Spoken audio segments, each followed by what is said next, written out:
There's something about people who smile too much. At first, you admire them. You call them strong. You call them positive. You call them unshakable. They're the ones who calm everyone else down. The ones who never seem to complain. The ones who say, it's fine, even when it isn't. But sometimes, a smile is not happiness, it's protection. In my compound, there was a man who smiled every single day. Not occasionally. Not when things were going well. Every day, rain or sun. Power outage or generator smoke, noise or silence. Every morning at exactly 6:15 a.m., his door would open, and he would step outside, look at the sky, and smile. Until one morning, he didn't. And what we discovered after that silence changed the way I see strength forever. This is not just a story about death. It's a story about the quiet battles people fight behind polite greetings and steady smiles. This is Cadneritz. And tonight, let me tell you about the man who smiled every day until the morning he didn't. There are some people you notice because they are loud. They argue. They laugh loudly. They dominate space. And then there are people you notice because they are different. Mr. Edwin was different, not dramatic, not expressive, not mysterious in the way movies make people mysterious. He was just steady. And in a compound like ours, steady stands out. Every morning at exactly 6:15 a.m., his door would open. The hinge made a soft metal scrape, the same sound, every day. At first, I thought it was coincidence. But after living across from someone for 3 years, you start noticing patterns. 6:15 a.m. Door opens. He steps out slowly, like someone measuring the ground before trusting it.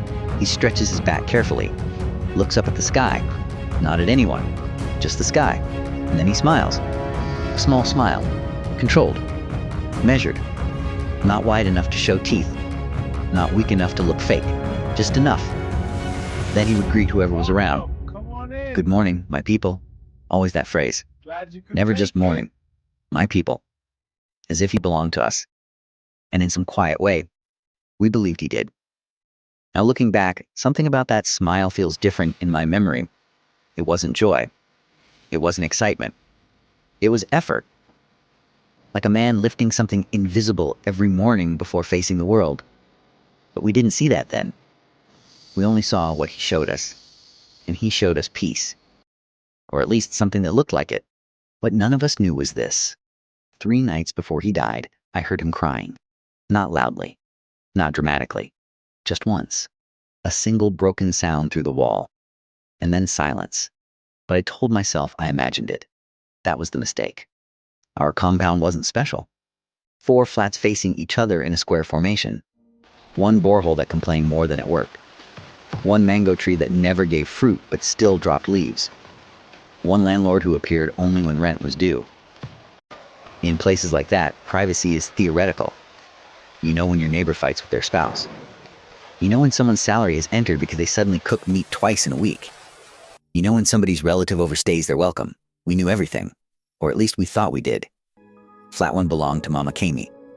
Retired teacher. Professional observer of other people's lives. She didn't gossip. She analyzed. If your light stayed on too late, she noticed. If your curtains moved at odd hours, she noticed. If you received a visitor twice in 1 week, she noticed. Then there was Chinedu in flat 2. Mechanic. Straight talker. Didn't trust quiet people. Person way too calm, they hide something. He used to say, I stayed in flat 3. And directly opposite me, flat 4. Mr. Edwin. He moved in 3 years ago. No moving truck. No relatives helping. Just 2 medium-sized bags, a rolled mattress, and a small wooden box. That was the first whisper point. What kind of man moves like he's passing through? Mama Kemi had muttered. But when he greeted her, smiling, she softened immediately. That was his gift. Disarming people. You couldn't be angry at him. You couldn't accuse him of anything. He gave you no reason. He paid rent on time. He kept his space clean. He fixed minor electrical faults around the compound without charging anyone. Once, when the borehole stopped working, he quietly paid half the repair fee without announcing it. We only found out because the technician mentioned it casually. And when we thanked him, he smiled. It's nothing. It was always nothing. His kindness was effortless. Or at least it looked that way. But here's the thing about people who make everything look easy. You rarely ask if it costs them something.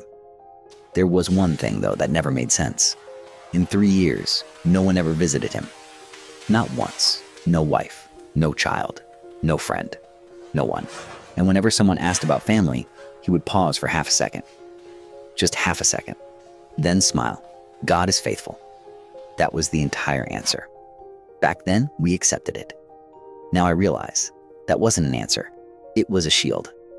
The first real conversation I had with him was on the day he arrived. It was raining heavily. Port Harcourt rain doesn't fall. It attacks. He was outside struggling to drag his mattress inside without soaking it completely. I ran over instinctively. "Let me help you, sir." He looked at me like I'd done something extraordinary. "Thank you, my brother." His voice was soft, calm, careful. We carried the mattress into his flat, and that's when I noticed something strange. The room was almost empty. No chairs, no table, no television, no decorations. Just space. Echoing space. The kind of room that didn't feel lived in. It felt temporary. I tried to lighten the moment. "You'll furnish gradually, Abba." He looked around slowly. His eyes lingered on the walls like they were unfamiliar territory. "Yes," he said. "Gradually." He placed the mattress down carefully. Then he opened that small wooden box. I didn't mean to stare, but I did. Inside were neatly folded clothes, a framed photograph turned face down, and a worn-out notebook. He noticed me noticing and gently closed the box, still smiling. That was the first time I sensed something guarded about him. Not aggressive, not defensive, just guarded. As if certain parts of his life were sealed away deliberately. But we were neighbors, not investigators, so I left.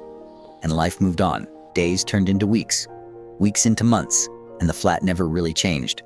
No new furniture, no pictures on the wall, no television noise at night, just him. And that same wooden box tucked beside his bed. 3 years later, on the morning he didn't smile, that box was open. And the photograph inside, it explained everything. But we didn't see it until it was too late. Even in a place where everyone tried to look busy, Mr. Edwin's kindness stood out. One afternoon, the compound generator broke down. People grumbled. Children cried. Water splashed from the borehole as neighbors tried to fix it. He quietly walked over. No fuss, no asking. Just calm hands, working the generator, testing wires, adjusting pipes. No one asked him for help, but he helped anyway. Afterwards, when someone tried to thank him, "It's nothing," he said, and smiled. But the thing about his nothing was this. It always felt heavier than it should. As if every kindness came at a cost, a quiet toll we weren't meant to see. I had begun to notice it. He didn't speak about himself. He didn't share stories. He didn't laugh loudly. Just small, perfect acts that left you uneasy in their simplicity. Sometimes I would catch him staring at his flat as if waiting for someone who never came. I didn't ask then. I wish I had. He had a strange routine no one noticed at first. Late at night, sometimes 1 or 2 a.m., he would leave his flat. No lights. No explanation. I saw him once through my window, back and forth, pacing slowly, not restless, careful. Almost ritualistic. I asked China about it. He shrugged. Maybe he's meditating. Maybe he's crazy. But he looks too calm to be crazy. One night, curiosity got the better of me. I tiptoed outside and followed him at a distance. He stopped at the mango tree, stood still, whispered something under his breath I couldn't hear, then walked back to his flat as if nothing had happened. He wasn't noisy. He wasn't dramatic, but the sound of his footsteps fading into the night still haunts me. One evening during a blackout, we sat outside fanning ourselves. He finally spoke more than usual. "Cade, do you think people really see each other?" I laughed. "What kind of question is that?" He looked at me with calm eyes. "I mean, do we notice when someone is tired? Really tired. Not the body, but the soul." I didn't have an answer. And he didn't explain. He just smiled that small, perfect smile. That night, I realized something. His smile wasn't just for me or the neighbors. It was for everyone. But sometimes, even a perfect smile can hide everything. I didn't know it then, but that night was the last time I saw him fully alive in content. The cracks had begun slowly, almost invisibly. There was a small boy in the compound, about 7 years old, named Toby. Toby had a habit of running into trouble. One day he fell into the borehole while playing. No one was near, but Mr. Edwin, he dropped everything he was doing, ran and saved Toby. No announcement, no thanks demanded. Just a calm, steady presence that felt larger than life. Toby never forgot it, and neither did I. But the thing about children, they notice things adults ignore. Toby told me later, He always looked sad sometimes, even when he smiled. And I realized maybe children see more than adults. Even Toby didn't know the full story. No one did. Not until that morning, the morning he didn't smile. In a compound like ours, silence does not stay silent for long. Sooner or later, someone begins to fill the quiet with guesses, and the guesses eventually become rumors. It started with Mama Kemi. One afternoon, she called me over while peeling oranges in front of her door. She lowered her voice even though nobody was around. "Have you noticed something strange about that man?" I didn't need to ask which man. In our compound, whenever someone said that man, they meant Mr. Edwin. "What do you mean?" I asked. She leaned closer. "No visitors for 3 years?" I shrugged. "Maybe he likes privacy." She shook her head slowly. "Privacy is different from emptiness." I didn't understand what she meant then. But she continued. "You watch him? He greets everyone, helps everyone, smiles every day. But he never lets anyone come close." She paused. "And people who protect their life that carefully are usually protecting a secret later." That evening I noticed something strange. Mr. Edwin was sitting outside, not smiling, just staring at the empty compound as if he had forgotten where he was. Then he saw me watching, and the smile returned immediately. Too quickly, like a light switch. And that was the moment I realized something. Mr. Edwin's smile was not a reaction, it was a habit. But what I didn't know then was that something had already happened that week. Something that would explain everything. We just hadn't seen it yet. The next strange thing happened 2 days later. A courier arrived. Motorcycle, dusty helmet, small envelope. He asked loudly, "Who here be Edwin?" I pointed to flat 4. When Mr. Edwin stepped outside and saw the envelope, his expression changed. Not panic, not fear. Recognition. The kind of look someone has when they already know what is inside the message. Slowly, he took the envelope, signed, and walked back inside without saying a word. The door closed quietly. That evening, he didn't come out. No greeting, no smile, no "my people." The compound noticed the silence. But by morning, 6:15 a.m., his door opened again, and the smile returned. But it wasn't the same smile. And later, when we finally read his journal, we would discover exactly what that letter said. 3 nights before everything happened, I woke up suddenly. At first, I didn't know why. Then I heard it. A sound. Not loud, not dramatic, just once. A single broken sound, like someone trying to swallow pain but failing for 1 second. It came from Mr. Edwin's room, then silence. I waited for another sound, but nothing came. Eventually, the compound returned to its normal quiet. So I did the easiest thing. I told myself I imagined it. But later, when we found the notebook beside his bed, that sound suddenly made sense. And by then, it was far too late. 3 days later, the morning came. 6:15 a.m. passed. Nothing. At first, nobody noticed, but I did. Because by then, I had memorized the rhythm of his life. 6:15, door, smile. But that morning, the door stayed closed. 6:20, still nothing. 6:30, now it felt strange. By 7 a.m., Mama Kemi knocked. No answer. Chinidu knocked harder. Still nothing. Then he tried the handle. The door opened slowly. And inside that quiet room, we saw something that none of us were prepared for. The man who had smiled every morning for 3 years was lying still on his bed. At first, no one spoke. The room felt frozen. Then someone noticed the wooden box, the same box he had carried into the compound 3 years earlier. It was open. Inside were 3 things: clothes, a photograph, and a notebook. That notebook would answer every question we had ever asked about him, but it would also leave us with a far more painful one. Chinidu picked up the photograph, and when he turned it over, the room went quiet again. The picture showed a woman and a little girl, both smiling. Standing beside them was a younger version of Mr. Edwin, but this smile was different.